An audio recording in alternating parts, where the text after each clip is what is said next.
All right, welcome back to the House Committee on Government Operations and Military Affairs.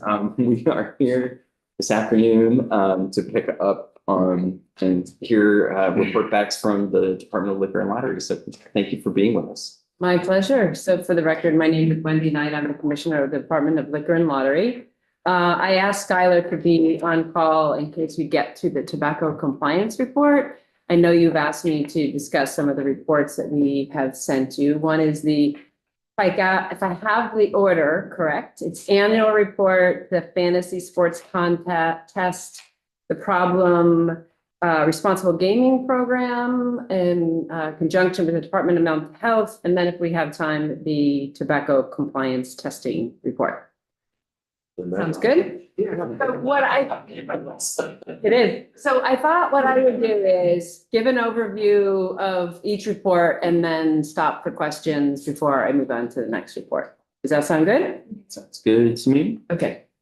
So the annual report, so this is the FY23. So most of the data is for the fiscal year ending, which would have been June 2023. Some of the data is the calendar year 23. So it's in the report. We've tried to identify whether it's calendar year or fiscal year.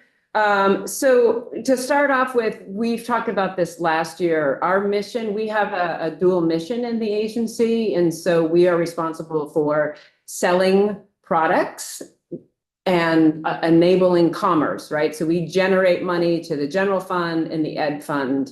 And then we have a public safety component of that. So it's an interesting dichotomy within the organization as a regulatory body that's definitely responsible for generating money and then doing that in a responsible way. And we have a compliance and enforcement and education and all of the apparatus to help us do that in a responsible way. So that's our public safety mission. I'll give you some highlights in terms of the money that we've generated for FY23. On the liquor control side, we all know that we're a control state, right? I know you've been in this year, so if I'm jumping ahead because it feels like it's been a while since I've been here, right? It feels like 5 years. I hope you all had a good break, by the way. So for distilled spirits sales, we generated $103 million. That was a 2% increase from the previous fiscal. Our total revenue, because we also have fines and licensing and permits fees, was $104 million. Agent commissions, again, we're a control state, so we have about 80 agent stores, 802 spirit stores, and we pay them a commission. So the commissions we paid out were $8.9 million, and that represented a 2.4% increase from the prior year. And then our direct transfer to the general fund was $20.5 million. We also collected an additional money on the excise tax. So for distilled spirits, there's a 5% excise tax and sales and use tax. So our total contribution to the general fund was about $32 million. On the lottery side, we sold $159 million in lottery tickets. That's the revenue on the Vermont lottery. Prizes paid to players was $105 million. We paid commissions to lottery agents, $9.6 million. And our contribution to the ed fund, of course, the lottery goes to the ed fund, is $33.5 million. Want to get into some highlights of the department that you'll see in the report. This year, we launched our first ever customer satisfaction survey. So one of the priorities of the department is to really focus on customer service. We are public servants. We're a public agency. We have numerous business customers. So we surveyed 6 customer groups. So we have 802 Spirits customers, people that buy liquor at 802 Spirits agents. We have the agents themselves, they're a customer. We have Vermont lottery players. We have the licensees that we give permits and liquor licenses to. We have liquor and suppliers and brokers who we buy the distilled spirits from, and then we have the lottery agents. So we surveyed them for the first time. We found that about 85% of the respondents, there was about 750 respondents, indicated some varying degree of satisfaction. So 85%, whether it's very satisfied, somewhat satisfied, or satisfied. So pretty good. But we're drilling down into the 15% that said they weren't satisfied, or the various questions that we asked, because we asked some core questions. And so we have an action plan that we're rolling out over the next 7 months to really understand what didn't we meet your expectations on. And some of the questions were, are we prompt? Are we courteous? Are you getting timely information? Are we problem solving, et cetera? So one of the ways you're able to get high customer satisfaction is if your employees are satisfied and your employees are engaged. So we have been really focusing on our employee engagement. So every year the state sends out an anonymous survey. We're really encouraging employees, state employees, to participate in this. The prior year, so it would have been 2022, we only saw a 46% participation rate. So we did a lot of outreach to our employees and asking them to participate. And one of the things we did is we went around and met with each of the employee groups to find out why they weren't satisfied. As a result of some of that work, we ended up with a 84 participation rate. So we went from 46% of the employees completing the survey to 84%. So we thought that was great. We also saw a very high engagement rate increase. So we were at a 2.61 out of total of a 5, I think it is, and we 4.03. So anyway, the point is, right, how you get your business customers to be satisfied is you first have to start with making sure that your employees are engaged and they understand the mission and they understand the work that they do and how that ties into being a good public servant and the mission. Our online licensing portal, great success. We saw a lot of evidence of that in the customer satisfaction survey. We literally went from paper, getting, right, you're a licensee, submitting a permit or a license via mail, snail mail, paper, checks. So that could take anywhere from 6 to 8 weeks. We're now down to like 6 days, average 6 days, depending on, the time of year. So dramatic improvement in terms of the efficiency and the customer service of that. Our gaming operations on the Vermont Lottery side, we did a major conversion from a vendor. So on the lottery side, you contract with a major vendor and they do all the machines and the back end reporting. That was done in October 2022. A lot more player enhancements. So we have the 125 vending machines, so people can now buy their lottery tickets through the counter or in these vending machines. We'll be rolling out an additional 25 vending machines this year. Getting into the weeds a little bit, but one of the things that we're seeing is a high growth area is a game called Fast Play. And so Vermont is doing quite well. That represents 47% of the vending machine sales. Listen, any questions you have, any more detail, just ask and I'll send it to you. But I'm just trying to touch on the highlights. So on the liquor purchasing side, we're doing a number of innovative programs there. We're getting a lot more barrel selects. So a barrel select is when you go to a supplier like Caledonia Spirits and you say, we would like to have your distiller and our team pick out a selection that it's a compilation of the flavor profiles, and that barrel is sent to 802 Spirits and it's branded as an 802 Spirits specific product. So it's only something that's available in Vermont at 802 Spirits store. The customers really like that. The licensees really like that. So we've developed some really good relationships with our smart suppliers. Even though we're a really small state, they know that we can sell the product and that there's a following for those kinds of products. We're also doing a lot more allocated products. So when we get these rare bourbons and rare whiskeys, we've been cultivating those relationships with the suppliers where they don't give them to our larger neighboring states, that they allocate a little for little old Vermont, so that the good people of Vermont who enjoy fine whiskeys can have access to some of that as well. On the couple other programs, the cocktail rack program, this is our way of highlighting small craft distillers, not just Vermont. We started with them, but there's a number of really interesting, delicious, small craft spirits across the country. And so we're interested in profiling them on what we call a cocktail rack program. So we target 10 of our stores, we have a specific rack. It's merchandise so that when people come in, they see it, they see recipe cards. And what we've seen is that in those stores for those brands that have participated in this, we've seen their sales for that product increase by 50%. So it's a really good way, again, for Vermonters to have access to some products that you would regularly find in a larger state, but we're trying to do that as well. The top 3 Vermont products. Should we play a game here? What do we think the top 3 Vermont, the spirits products are? Take a guess.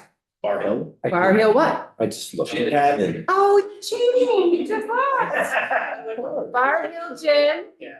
Bar Hill Tomcat and Whistle Pig. Those are our top 3 Vermont.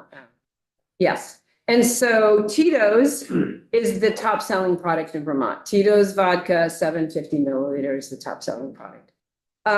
Something that's really exciting, and I think we talked about it last year, is we are moving forward on a new warehouse and office complex. So you've heard this for a long time, probably. The warehouse is pathetically small. It's one of the reasons why we can't grow. It's one of the reasons why we can't buy product in bulk at a less expensive rate. If you're buying more, you can often get a discount from the suppliers because we're limited by the warehouse. It's got cracked floors. It's got a leaking roof. Apparently last week when we had our all-staff meeting, it had a rat scurrying across the floor.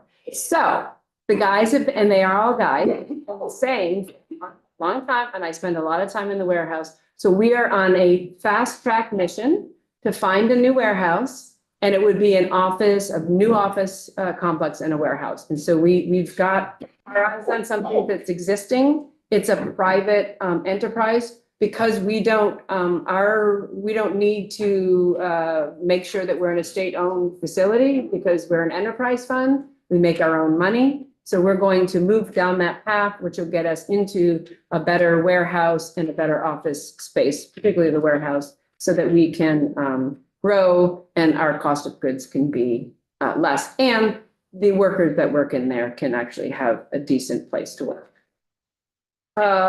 Marketing and communications, we launched a couple of new newsletter, branded newsletters. So there's one that goes out to 802 Spirits customers, one that goes out to the agents, and then we have one that goes to our licensees. These are meant to give them information, updates, anything that changes on the regulatory front, any deadlines, what we're doing legislatively.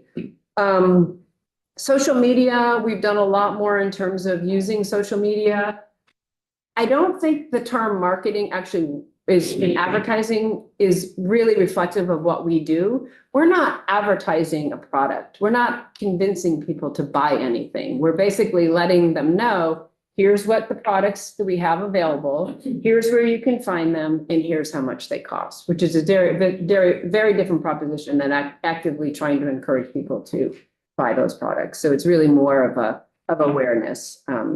On the education front, we've put our training records on the portal. So when our licensees take their required education, they can find that information on the portal. And we are in the process of updating all the training materials. We did have a reg rewrite. So in May of 2023, we were successful in getting a number of the regulations streamlined, kind of brought up to where industry practices are. On the compliance and enforcement front, we did 2,035 inspections last year. We do have a dashboard. It's called Project Rabbit. So our decision making, it's all data driven, right? So where we decide where we're going to do the compliance checks are decided by the data in terms of if we receive a complaint and we investigate, then we know to follow up there.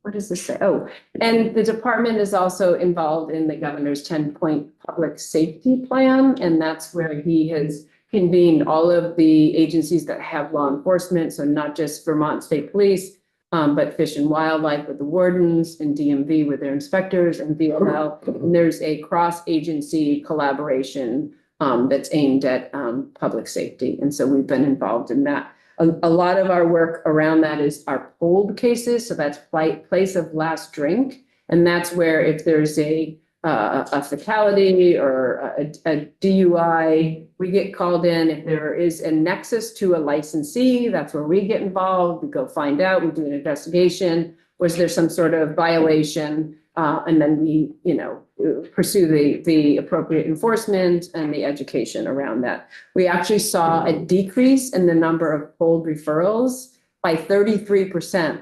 So to me, that tells me that we're doing a good job in terms of educating licensees about over-serving and what they need to do if we're seeing a reduction in the pulled cases. It just, is that the point of last drink? Yeah, Okay. pulled is the point of last one.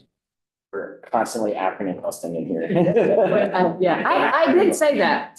When I said pulled, I said last drink. Valid question, and Just throwing it out there for clarification. yes, Yeah. if I say an acronym, please define it. So I'm going to take a moment to pause and see if there's any questions. I know you all didn't want hard copies. It's a lot of stuff. Email. Yes. We got the link up. It's the Good. first link under Commissioner Knight's name. So I've got Representative Byron and then Representative Higley. I think this is a quick one. So to the lottery vending machines, what type of venues or locations are those being put out at?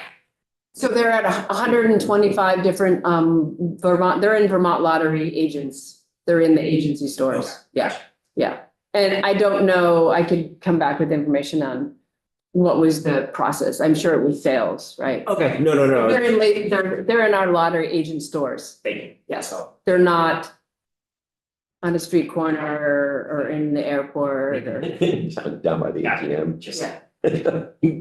But they could be in a grocery store if the grocery store is a lot in Vermont. So they're in Vermont Lottery agents, right? So Vermont Lottery agents could be a grocery store, they can be a convenience store, yeah.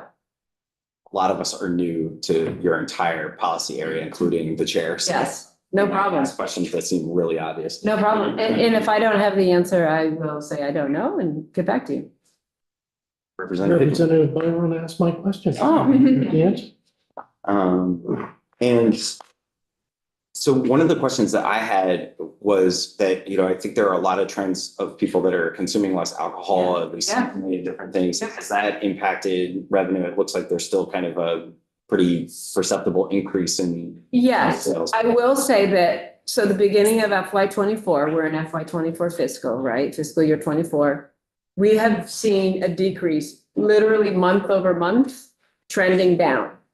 And so we're seeing 1%, 2%. When we had the flood, we had a 10% decrease. So the decline in liquor sales is attributed to a number of factors. One, as you indicated, people in general are consuming less alcohol. And we have the national trends in this. We were all at a conference recently and they're looking at 2-year trends across the nation. And across the nation, people are consuming less.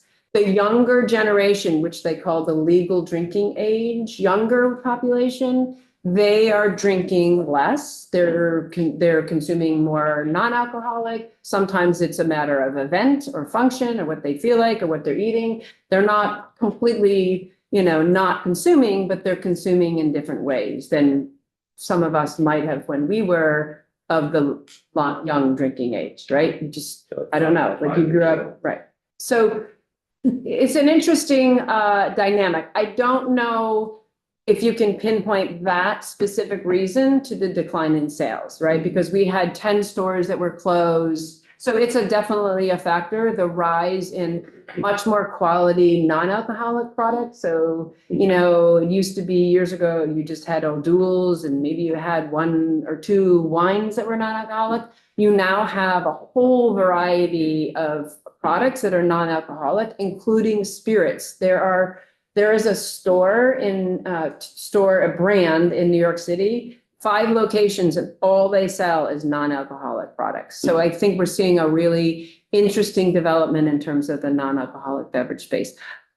I personally think that's great. If people are consuming less alcohol or doing it in different ways, if they're being intentional about it, I think that's really good. It just means that, over time, if it really starts to impact our spirits, then the state needs to understand that we're going to make less money from distilled spirits. That's how I look at it.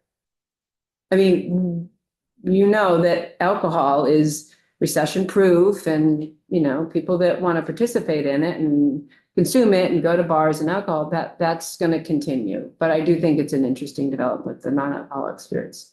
With those consumption patterns, have you seen a shift in the product list price varying? Or the quality of people drink higher end or lower end? So what we saw, the other thing I will add, thank you for your question, is because Vermont legalized cannabis, and we're seeing this in other states that legalize cannabis, you're seeing alcohol, you know, certain generation is deciding to consume cannabis and not alcohol, so they're trading that off. So we're definitely seeing that nationally, and I think that that's part of what's happening in Vermont. So during COVID, we obviously saw a much more increase in alcohol sales because people were home, they were, you know, consuming alcohol, they couldn't go to the bars and restaurants to make their cocktails, so they were buying the ingredients and having cocktails at home. The trend for premiumization we saw, so people were opting to buy higher quality, I guess, higher priced products at the expense of the lower shelf, right, higher shelf. And we're seeing nationally some of that start to balance off. Recalibrate. Yeah, and I think that has to do with the recession, right? Or the slowdown, perceived recession, inflation, which is real, and people are deciding that, okay, maybe I'm not going to buy the premium bourbon because I have other expenses and my paycheck is earning me less money, so, or less discretionary money. So, all right. Thank you. Welcome. Like I said, any other questions you think about, just let me know. I'm happy to answer them. Okay, fantasy sports. Can I just go back? Yeah, I don't know if I missed it, but yeah. I think it says there was a transfer from the lottery commission to this education fund of 33 million. 33.5, I think it is, yes. Right? That was. Sorry? Representative Williams, sir. Just to go back to the violations, it says 500 were noted. Uh-huh. Were there any specifics around the violations or like common trends or? We can get you that information. Yeah, I don't have it. It's not, we don't go into that level of detail in the annual report. So you're looking at trends in the violations? Yeah, just if there were any commonalities or. Yeah, we can look into that and follow back up with you. Good. Okay, so the fantasy sports contest report, if you remember from last year, we had a discussion about the timing of when this report was due. And I had indicated that we were going to be really busy with the sports wagering implementation, and that was going to be a big lift. And you all recognize that, but we're eager to have some information on fantasy sports in the hopes of looking at it and making some decisions. So I'm just acknowledging this is a very thin report because we had virtually no time to focus on fantasy sports because we were very focused on the sports wagering implementation. So what I will commit to doing, and I've said this in the report, is making sure that you get a more detailed report at some point between now and when the session ends. So we will work on that. But I want to talk a little bit about sort of what we're thinking. So fantasy sports exists in Vermont, okay? And there is an actual definition in federally and state, which are complementary. Thankfully, they mirror each other, right? So what that is so fantasy sports is not betting or wagering. So in the Federal Unlawful Internet Gambling Enforcement Act, they specifically exclude the fantasy sports from the term bet or wagering if it meets the following conditions. Sorry, this isn't in the report, which is why I'm giving it to you verbally. In the revised report, you will have this information. So the prizes and awards to participants are known ahead of time, right? And they are established in advance. So the way fantasy sports works is I'm going to engage in fantasy sports. I sign up for an account with one of these 12 fantasy sports operators, and I'm going to know ahead of time what those prizes or awards are. So they're going to let me know that ahead of time. So the winning outcome reflects my knowledge and my skill of assembling my simulated sports team or my fantasy sports, right? So you take real world, real athletes that are playing in the NFL or the NBA, and you create your own fantasy team, simulated team. And how you win is determined by the accumulated stats of those real teams. It's not done on the winning outcome isn't based on score or point spread, or a single, event or a single performance with an athlete. So that just sort of gives you that framework for fantasy. It's very different from what online sports wagering is. As I mentioned, there are 12 operators right now in Vermont. Before Act 63, which incorporated fantasy sports registration with the Department of Liquor and Lottery, the registration was done for the Secretary of State's office. This bill moved it to the Department of Liquor and Lottery. And so now we are doing the registration. It's $5,000 for a registration fee. That is the extent of our involvement. There is no compliance or enforcement. That's done at the AG's office. So the AG's Consumer Protection Office. It's worth noting that they have had 0 complaints about fantasy sports. So that's what I have so far. In 2023, there were 25,000 unique visits to fantasy sports operators. And what that means is there are unique usernames. I, as a fantasy sports participant, could create 1 username, or I could create 5 usernames. If I were to, the 1 username scenario, if I were going to visit each of the 12 fantasy sports operators, that would constitute 12 unique visits. So the 25,000 unique visits is that. It's not 25,000 unique users. It's the visits to the operator sites. Ow, that hurt. I just jabbed my eye with my. Are you okay? Okay, so here's what we're gonna look at for the detailed report that we will give you. So we want to look at what regulatory or enforcement or what's happening in the fantasy sports world, right? In globally, in this country, in this region, what are some of the trends that other states are seeing? And we will be able to bring that to bear here because we have great relationships with our counterparts in other states. There's also a Fantasy Sports and Gaming Association. So we'll be able to look at the data from them to see what's happening, so that to identify some of those trends. We want to look at what differentiates fantasy sports from online sports wagering. I've already talked about the definition. So we would really be looking at what are the similarities, right? What are we seeing that might be sort of similar? Is it that, some of the operators are the same. So 3 of the sports wagering operators that we've selected are also fantasy sports operators. And then we just want to really look at our lessons learned as we move along with the sports wagering program. You know that we all went live January 11th, very, early on, but we'll be able to look at what we're seeing in that regulation of sports wagering to see what application it might be for fantasy sports. Okay. Any questions on that? Seeing hands, I appreciate the sort of forward look.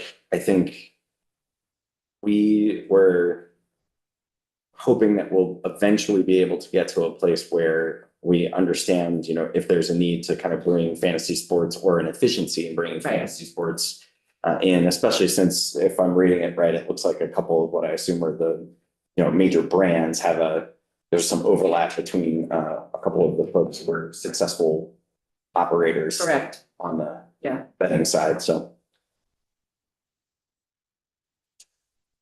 So more to come on fantasy sports. Thank you. You're very welcome. Okay.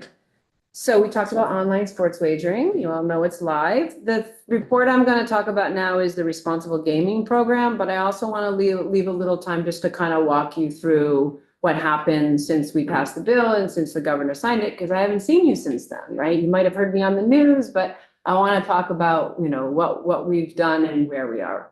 So this was required in the bill. It's comes from the Department of Liquor and Lottery, but it's done in consultation with the Department of Mental Health, and the Chief Prevention Officer has a role in this as well. And so basically, the responsible gaming program, it's a collaboration. So the Department of Mental Health has an active role, and the Department of Liquor and Lottery have an active role. We are the regulatory authority over the operators. So our relationship is with the operators, and then the Department of Mental Health is with the players and giving the players support. So we work in concert with them, and you'll see in the report, there's a lot of a collaboration with that.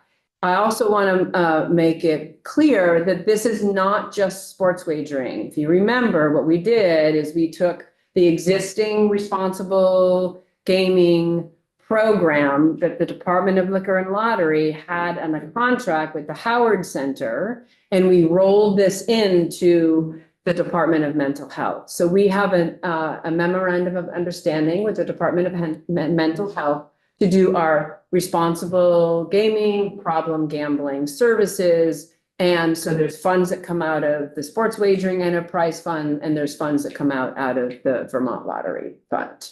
So it's a real combined effort. Not only is it a collaborative effort, but it's combined, which makes sense. Why would you have a different program for Vermont Lottery players versus online sports wagering? Now, there's going to be some different components of that, but responsible gaming and problem gambling, whether you're doing scratch-off tickets or betting online, the components are the same. So we want to make sure that we have a comprehensive, streamlined effort to do that. The other thing that's worth noting, we talked about this last year, is we've had no infrastructure whatsoever. Unlike for other states, we don't have an infrastructure for responsible gaming, right? We don't have casinos. We don't have horse race tracks, right? Is that the term? You tell how schooled I am in horse racing. And we don't have, retail sports wagering sites. So a lot of this is a buildup for that. The Department of Mental Health has been working on capacity. They are entering into a contract with a vendor to develop a comprehensive website. Right now we have a landing page. They'll develop a comprehensive website. And the focus is going to be, to start with, is public awareness, right? You have to let people know, here's where the resources are. Here's where you can start to identify if you might have a problem or you think you have a problem, here are the resources, right? And so one of the things we have is a Vermont Gambling Helpline, and that's done through the National Helpline, 24/7, confidential. You can get immediate access to a counselor, and that's 1-800-GAMBLER. And then you can be referred for therapeutic resources. And so that's the Vermont Counselor Network. They have a network of counselors, and they get referrals to treat patients, players that feel that they need some services. So right now, the Department of Mental Health has 10 throughout the state. They're available immediately, and they will be continuing to build on that network. We also, from the Department of Liquor and Lottery side, we operate on the sports wagering side, the voluntary self-exclusion list. So if you're participating in online sports wagering and you say, this isn't really good for me, I'm going to put myself on the exclusion list for a year or 5 years or for a lifetime. So we have a relationship with that Department of Mental Health where we can identify that patient for the Department of Mental Health, and they've signed up to receive services. So by virtue of going on the voluntary self-exclusion list, then they get the resources to help them with that problem, right? If they're identifying they can't bet online, then obviously they're basically saying, I need some help. And so we're not only going to just keep them on the list, but we're going to refer them to the Department of Mental Health to get those services and the resources they need.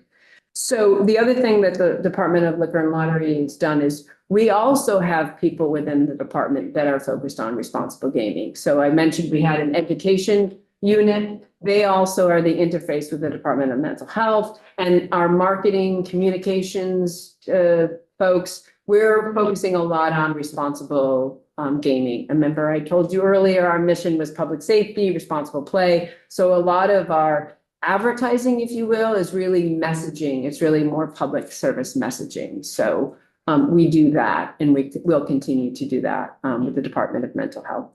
And then, of course, our relationship with the sports operator unit, the folks that we have in the department that are interfacing with the sports wagering operators are, regulatory folks that are working with the operators, because the operators have a role in this too. And a huge component rests on their programs that they already have in place in terms of making sure that they're identifying what is showing up that might indicate a problem, right? Like if a player calls customer service and they use specific language that all of the operator employees are trained, then they can identify, okay, this is a person that has a problem, and they can refer them for services, and then they could, reduce the player limit, they can shut the player off.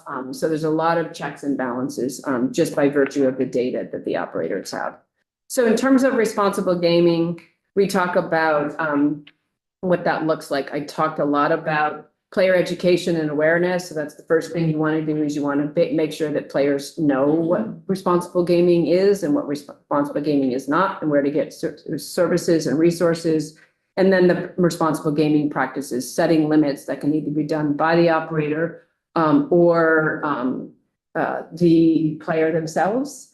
And then identifying the problem gambling behavior. And a lot of that is the data analytics that the operator has, and then referring them to the services they need for support. So Are there, do you envision that there'll be like a compliance regime on some of those practices? So for instance, like how do DLL staff sort of check or know if one of the operators is doing actually doing the responsible gaming requirements on their platform? Do you all kind of like? yeah, that's what we do as regulators, right? So a big part of our job, right? We contract with the 3 operators, and then we make sure that they're fulfilling their obligations in the contract for all of those things they need to do, including responsible gaming. So we routinely are monitoring. We have test accounts, so we're looking at what they're doing. We're looking at how the interfaces with the players, or making sure that they're doing those, they have the problem gambling number identified. Yes, absolutely. See other questions at this point? So I'll just step back a minute. And so we obviously signed we passed the bill. You all started that, Matt and others. The bill was passed, the governor signed it. We immediately had the board approve what's called the enhanced procedure. So the bill calls for the Board of Liquor and Lottery to establish the procedures by which sportsbook is going to operate in Vermont. Some things are in statute, and many more things are identified through these procedures. So the board approved this extensive document that became part of the RFP. We sent the RFP out, which is standard state protocol, right? When we're bidding people are bidding on contracts, we want a contract. We send out the RFP. We had a selection process. The evaluation criteria was determined by the board. They had approved, here's how we're evaluating the operators. The department looked at the evaluation criteria, combed through all of the RFPs, and then made the selection of contract with 3 operators. And that's what you've heard is DraftKings, FanDuel, and Fanatics. So once we selected the operators, you basically select them to enter into a contract negotiation. And that's what we've been doing for the fall, we did that. And then we have signed contracts early December. And that's when we were able to announce the operators that we selected a month ahead of time, because we give them a month for pre-registration and marketing. So just like any business that's new to a market, this is new to Vermont, right? Great, the bill, but now it's happening and we're going live. And so the operators, if you've watched any of the local TV stations, have been doing advertising, letting people know that they're in the state of Vermont. And so we went live with no problems on January 11th. And I'll have more information to report. But we've had no problems whatsoever at this point. operators are great to work with, very responsive. And so we've set up the system by which they are sending us reports. And then what will happen is on the 20th of the month, following the activity, that's when the transfers come in. So the revenue shares come in. So we have a 33% revenue share with FanDuel. We have a 31% revenue share with DraftKings, and we have a 31% revenue share with Fanatics, which this committee was very smart. And we are, collectively, we understood that if you put a specific tax rate into the bill, the state ends up with far less money. So I'm just stating the obvious that if we had conceded to what the Sports Wagering Alliance wanted us to do, we would have had a 20% revenue share versus a 33, 31, and a 31% revenue share. So good on all of you for making sure that that happened, because that means we have more money that the state needs and more money for responsible gaming, I will say. Because this bill, and I have talked about this since the bill was passed, what it does to me fundamentally is it has for the first time ever, the state has a dedicated source of funding for responsible gaming, and that never happened. And so the legislature could decide right now it was, $250,000 for the Department of Mental Health. If you remember, the administration advocated for a percentage. And so if people are concerned that there might be, some activity signifies problem gambling, you can address that because you can make it a percentage if you are so inclined. But we'll have a lot more data to present. The benefit, God bless you, the benefit of the online sports wagering is it's all data driven, right? As opposed to going into a horse track or a casino, a horse racetrack. I didn't keep saying it wrong. Oh, horse track, that's right. Okay, that's good. Absolutely. As opposed to walking into a horse track or walking into a casino where you have no idea where the money is going or where it's spent or who's winning or who's not, and whether people are making money on roulette or blackjack. Online sports wagering, because it's literally online, the operators have the data and the analytics, and I think that's going to really inform us moving forward in terms of what we're seeing. Have there been consumer complaints at all? The only one that I've heard personally is, well, other than people just not liking advertising, which we'll set aside for a second, I think, is that one of my friends, the couple, both Bet and our female family friends, won a bunch of money and the husband lost a bunch of money. And so because she apparently has done better, they're a little frustrated with just their own personal outcomes. But I have heard anecdotally some other legislators just concerned about, are the operators behaving the way that we thought they were going to and those kinds of things. So I wanted to give you an opportunity just to talk about, what the consumer complaint volume has been, or if people are confused at all with this, it's a new thing for Vermonters. So I'm just wondering if there's been any kind of feedback. It's a new thing for Vermonters in Vermont. Right. Because what we've been saying all along is the Vermonters that are playing now legally in Vermont, they are not new to online sports wagering. They are new to it in Vermont. They have been playing in New Hampshire, in Connecticut, in New York. So I think that that's a misnomer to say that it's new to Vermont. Vermonters aren't new. The people that are registered and signed up to play with these operators, this is not their first time in many cases betting on and engaging with those operators. It's the first time in Vermont because we finally made it legal. So there's a distinction there. Okay. And then the other thing to remember is that we have a lot of tourists and a lot of second homeowners that come to Vermont. So those people are now able to legally bet in Vermont, and that revenue stays in Vermont. So we're seeing some activity from out-of-staters, not just Vermonters. So the activity that's happening in online sports wagering in Vermont is not just Vermonters playing, it's the out-of-state people that are playing. So can I? Go ahead and Yeah. finish and then I'll go. So We went live January 11th. What's today? January 4th. So I don't have much data to present to you right now. So I would urge all of us to wait until we have the data before we make decisions or make assumptions about what's happening. And we'll have the data because it's here. Representative. Thank you. Can you, I should remember this, but can you refresh my memory if somebody places a bet here and the outcome of the event doesn't occur until after they leave? Are they allowed to cash out in their home state or do they have to come back here? No, it's a bet that was made in Vermont. Okay. Yeah. Thank you. The money stays in Vermont.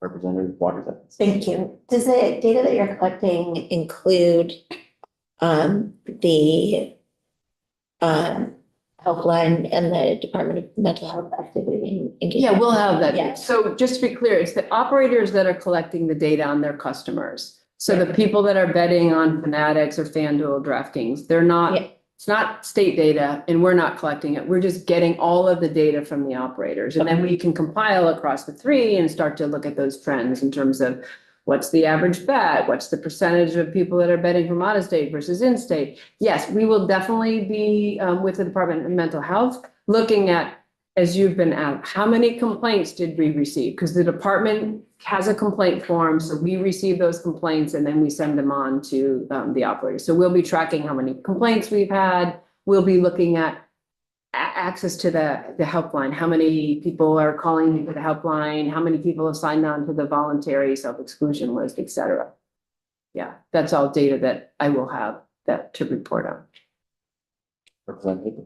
I guess that leads me to a question. How do they know whether or not you're in state or out of state? Because they use something called geofencing, they all use this company called GeoComply, and we've seen that in some of the testimony where they are able to, for the pings on the phone, it's just like what we used to do in the Vermont Department of Tourism and Marketing. You understand because of the phones and the geofencing where people are. And that's why we were able to see, if you recall, Vermonters that were attempting to bet legally before this was legalized, we saw that they were going over to New York and trying to, access New York and New Hampshire.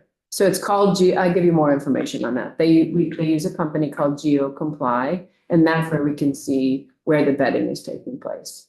And all of the companies, the operators, they have to set that up. They've set that up the perimeter so they understand when somebody's in Vermont. They have the boundary of Vermont. I can understand that, Yeah. where the bet was placed, but Yep. how do they know whether or not you're a Vermonter or an out-of-stater? Because there are accounts. When you set up an account, if you live in Connecticut, you can set up an account with FanDuel, and wherever you travel, whether you go to Kentucky, if it's legal, or you go to Massachusetts, or you go to Vermont, your phone, because this is how people are betting, travels with you, and it identifies to the operator whether or not they're a Connecticut resident betting in Vermont or they're a Vermont resident betting in. Gotcha, thanks. Yeah, well.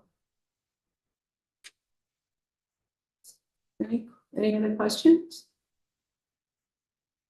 Thank you. You're welcome. One question Yes. that I thought of. How much revenue do we anticipate this is going to generate now that you've actually negotiated? I know it's too early Yeah. to tell, but. Yeah, that's a great question. And so one of the things, remember, JFO came up with their projections based on, theory, basically, and looking at other states or whatever. Great job, and I work with JFO on that. So what happened when we got the RFP is one of the things that they needed to provide, in addition to the actual revenue share, was a market analysis and a market report. So we got information from the operators themselves, what they thought the Vermont market was going to be. And so we were able to look at that specific data from the operators, coupled with the revenue share, the existing revenue share that we have in the contracts, to look at what the projections would be. And so our revised projections for the first full year of operation is about $7 million.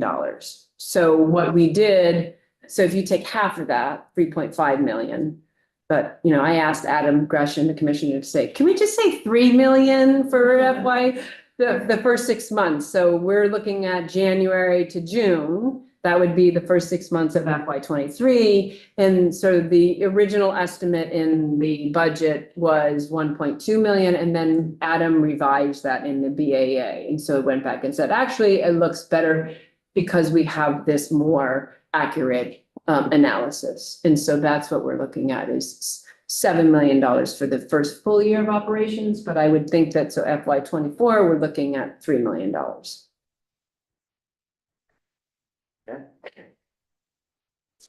Anybody else on anything to do with sports wagering at this point? All right, not seeing any hands. Thank you, Commissioner. So do you want to talk a little bit about the tobacco compliance report? We have, We have a few minutes. I don't. it's here, yeah. Okay.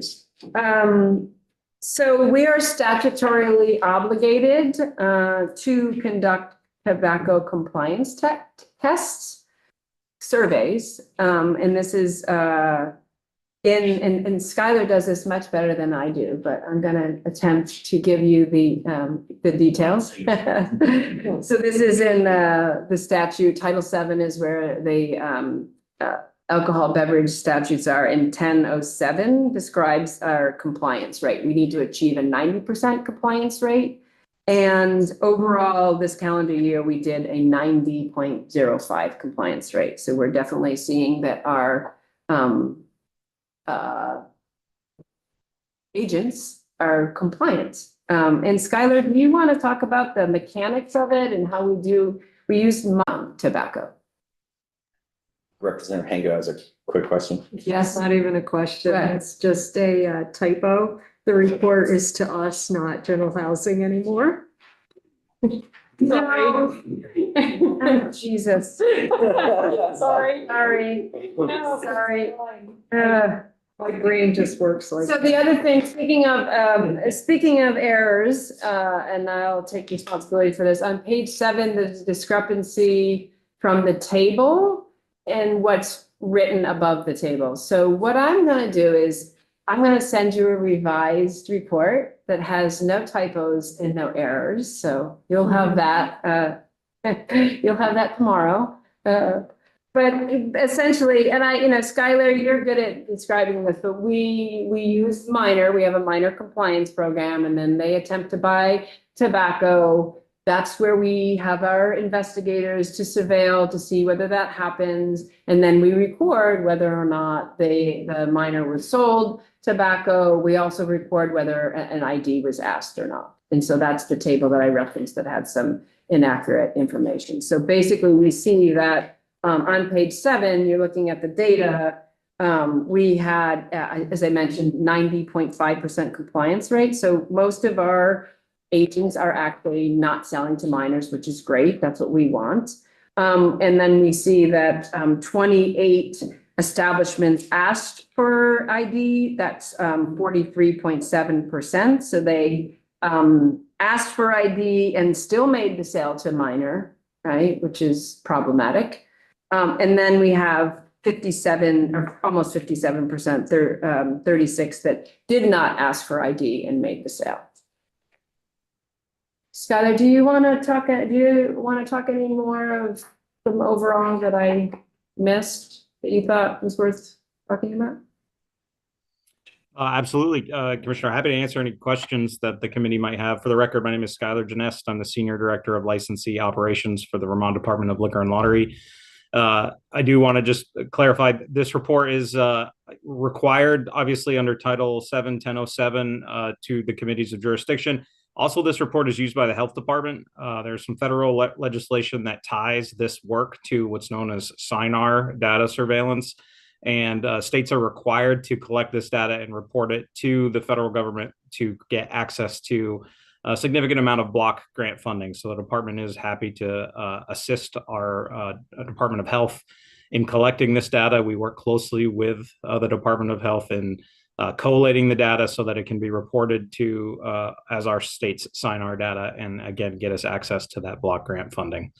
I think the commissioner did a great job kind of explaining in summary what the program looks like, but I'm happy to take any questions from the committee that they might have. Representative Hango. Thank you. What type of fine is given to that business if they're found to be out of compliance? Yeah, absolutely. So there is a waiver penalty established in statute that we follow. It's a letter of warning for the first violation, and then subsequent penalties for violations that continue for subsequent penalties leading up to it could be a suspension of a license. And that's on page 10 of the report. Representative Byron. Is there a fine and penalty structure for the individual who makes the sale as well as the license holder and owner?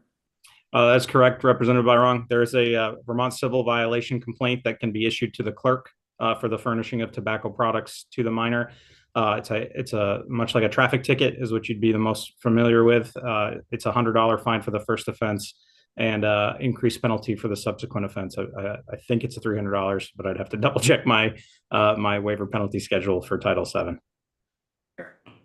The other thing, and this might have changed, Skylar, but when I was first with the department and I went on one of these compliance checks, depending on the policy of the employer, they can require the clerk to actually pay the employer's fine. Is that correct? That's what I witnessed when I did one of these and there was a non-compliance. We do see a wide variety of store policies relative to this, nothing compelled by the department or by statute.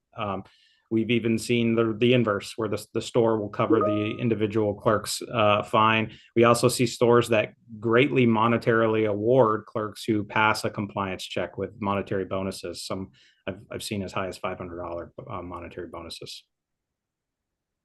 Of the total number of licensees, what percentage is 673? So that's the amount that had a compliance check, and I take it over 90% of those were compliant. But how big a sample size is that by percentage? How many tobacco licensees are there in Vermont?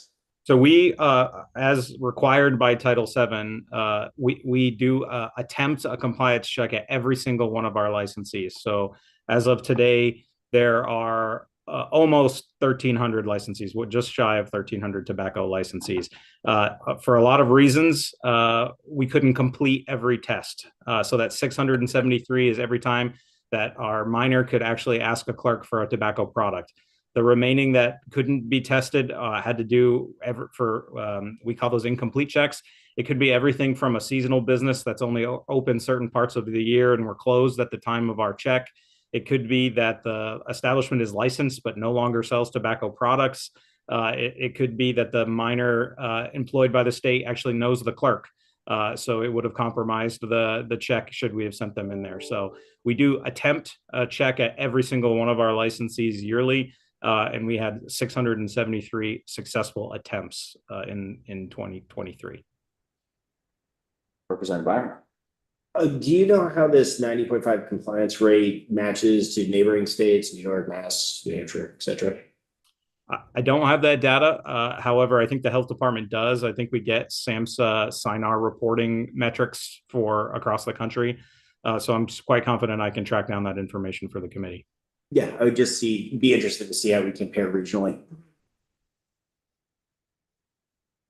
When there is a failure, do you go back with a certain frequency to that same licensee in order to test the compliance again?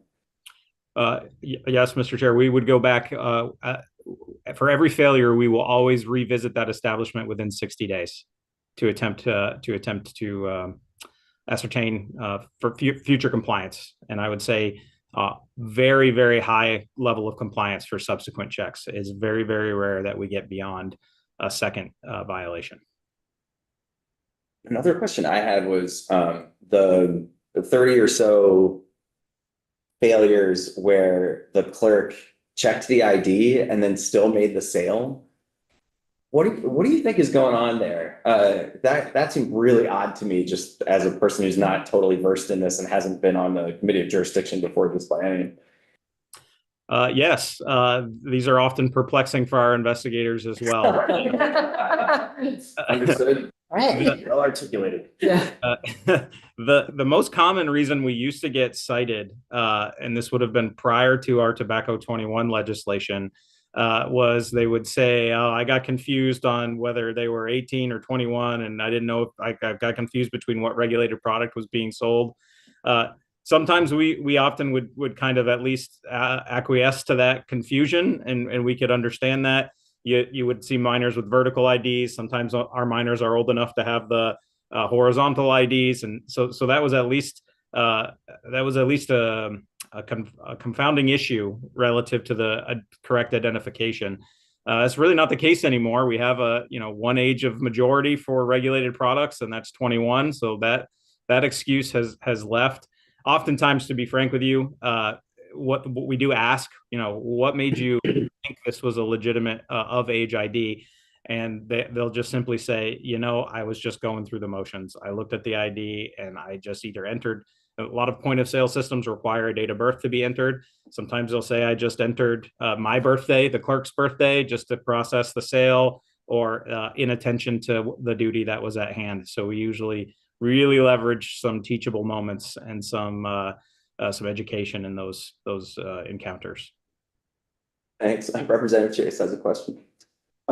Thank you. For any of these, are we getting reports that the clerk is being instructed by the license holder to ignore things and just make the sale, bring in the revenue?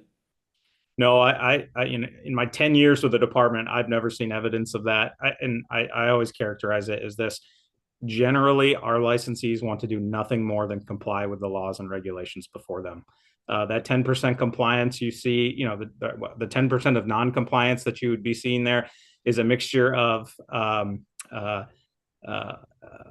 error and I think, maybe some small amount of lack of education.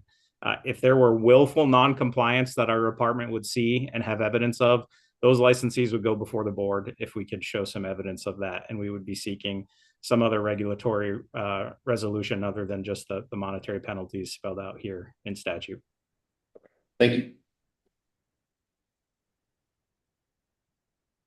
Any other questions on tobacco compliance? Great to see you all. If you have any questions or follow up, let me know. Happy to give you the information. Thank you so much. Welcome. Thank you, Skylar. Thank you, Commissioner. Thank you. Thank you, Skylar. It's the best. I think we may need. Sorry, we're, I think what your colleague was mentioning was that we may need to look to have legislative counsel, when they do our technical corrections bill, do a committee of jurisdiction instead of great. as those change. It's probably something we need to do generally whenever we reshuffle committees of jurisdiction. Yes, the portfolio is moved, but the policy within the statute to direct these reports. Right. Well, we sent it to you and not to, It's in the right room. it's in the right room, whatever that other committee is. We didn't send them report. And and next biennium, it could be a little different. So we want to make sure the statute isn't so inflexible that it can't capture changes in that. So thanks for that flag. So I'll update that for sure. Great. Well, thank you very much, Commissioner. So committee, we have some short bill intros. These are just the 5 minutes, hey, here's my sales pitch. At 2:30. So we have a little bit of a longer break here. So I will use that time, I'm sure, to catch up on 15,000 things. So we'll adjourn and go off live.